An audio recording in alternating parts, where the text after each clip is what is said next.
Hello, welcome back to my kitchen. Today we're going to be making Santa Fe chicken. Now, technically, this recipe calls itself crock pot Santa Fe chicken, but I do not own a crock pot. What I do own is an Instant Pot.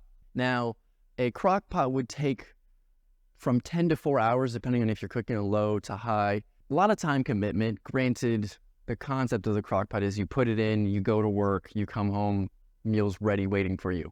I'm not personally a huge fan of leaving a electronic heating element device running in my house when I'm not present. So the Instant Pot is a good solve to that problem because it only takes 25 minutes. Granted, the little asterisk next to that 25 minutes because it has to pressurize and then depressurize because that's how this bad boy does its cooking. It's effectively just a pressure cooker. So, but still 45 minutes compared to like 4 hours at like the lowest is a significant difference depending on kind of how your life is run. And to me, I view that as I can come home from work, throw the stuff in, kind of set it, forget it, because it's all hands off once it's in there. Then I can kind of do like minor chores around the house, sweep up things, change into comfy clothes. I personally, while this was cooking, I was doing the dishes. You can just kind of do stuff around the house. Depending on how you structure it, both are hands off, so you can kind of make either work in your schedule.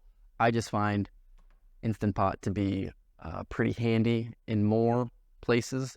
For me, the one downside though is that I typically make rice in my Instant Pot. And so this recipe I'm serving with rice. So I then had the conundrum of having to make rice on the stovetop like a peasant.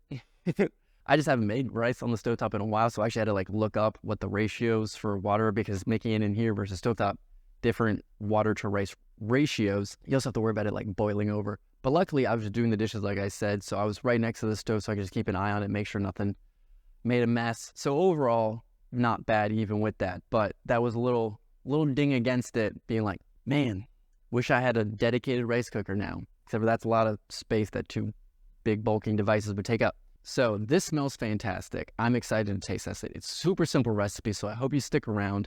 But before I can get into the taste test, I need to run through the ingredients, and then we'll get into cooking.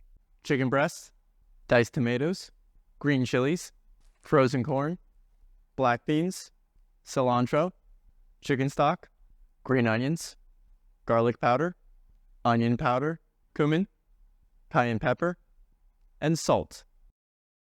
The first step is going to be a prep step. And so that's going to involve chopping the cilantro, chopping the green onions, and then seasoning the chicken breasts with just salt. Now the next step is effectively just put all of the ingredients into the Instant Pot and then put the chicken breasts on top, close it, seal it, set it for 25 minutes on high, and then walk away, wait for it to cook. And now that it's finished cooking and the pressure has released, we're going to open that up, shred the chicken, and then we're ready to serve. So like I said in the intro, this smells fantastic, so I'm excited to dig in. Let's give this a taste test. A lot of emotions are happening because I can tell the chicken is bland, but the kind of liquid that it comes with, because I've put some of that in there, that is very flavorful. So I think a lot of the spices did not, well, I guess we really didn't put any spices on the chicken. We just put salt on the chicken.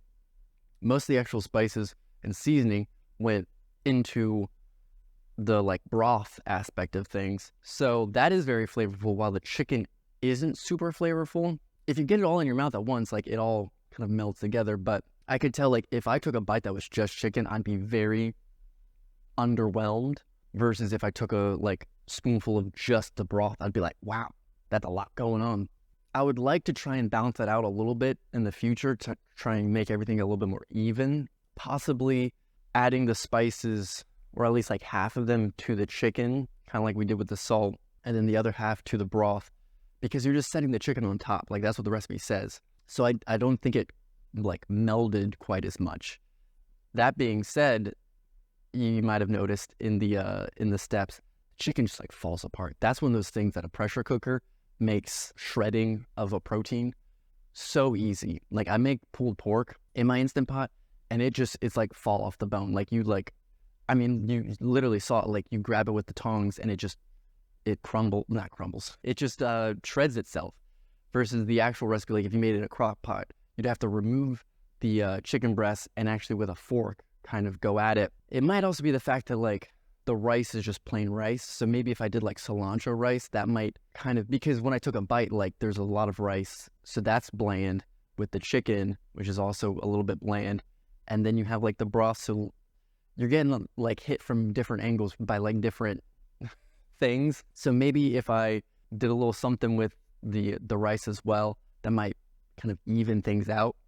That being said, this doesn't have to be served over rice. Like you could serve it, obviously for gluten-free people, with corn tortillas to make like tacos and maybe like some like sour cream guacamole. You probably don't need salsa because like the tomatoes and the green peppers that are in there, or even like nachos. I feel like nachos would be really good. Nachos would have that situation of, cause you couldn't really put the liquid on there. I guess you might have that with the tacos as well. And I feel like that's where a lot of the flavor is right now. So I don't know. I'd have to try those out and see, which I'm not against making nachos. That they are one of my favorite things. Love nachos. So I will gladly do that for science. But overall, this recipe, super simple, very healthy. I mean, it's naturally gluten-free. There's nothing in there that I had to swap out. There's no like processed food in there. And high protein, which I love because all that chicken in there, a lot of protein. It'll keep you full, keep you going throughout the day. I'm a fan of this. Just need to do like a few tweaks to try and get the chicken sorted. But then after that, this will probably be heavily in the rotation because it's super easy, like all entirely hands off. And you just kind of set it, forget it, and then you have a delicious meal waiting for you in like 45 minutes. So I hope you give this a go. Obviously, you need to have either a crock pot or an Instant Pot. So if you don't have that, I hope you find something else to try a new recipe. This was a brand new recipe. I've never made it before. So I hope you find something new. Let me know if you do what you made, and then maybe I'll make it in the future. Or if you have suggestions for things that I should make, I'm always open to doing that. Yeah, let me know. I did have some feedback from people that I know with the lime jello where they're just like, what? They were intrigued, I feel like is the emotion that they had. They were a little confused, I sense. So I might try and do some more weird recipes like that just to kind of keep people on their toes. But yeah, I mean, that's just fun because you go into it with the expectations of something like terrible happening and you might be pleasantly surprised. Versus something like this, you see the picture, you're like, that should be good. And then it turns out to be good. And you're like, expectations met. Versus lime jello is a little bit more like, I don't know where this is going. So those are always fun to do. But this is obviously something that I can actually eat, take to work, heat up in a microwave. So I do need to make recipes like this on a regular basis.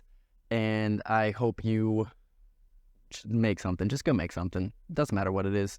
Make something and enjoy it. And on that note, bye, Mom. Still not dead. See ya.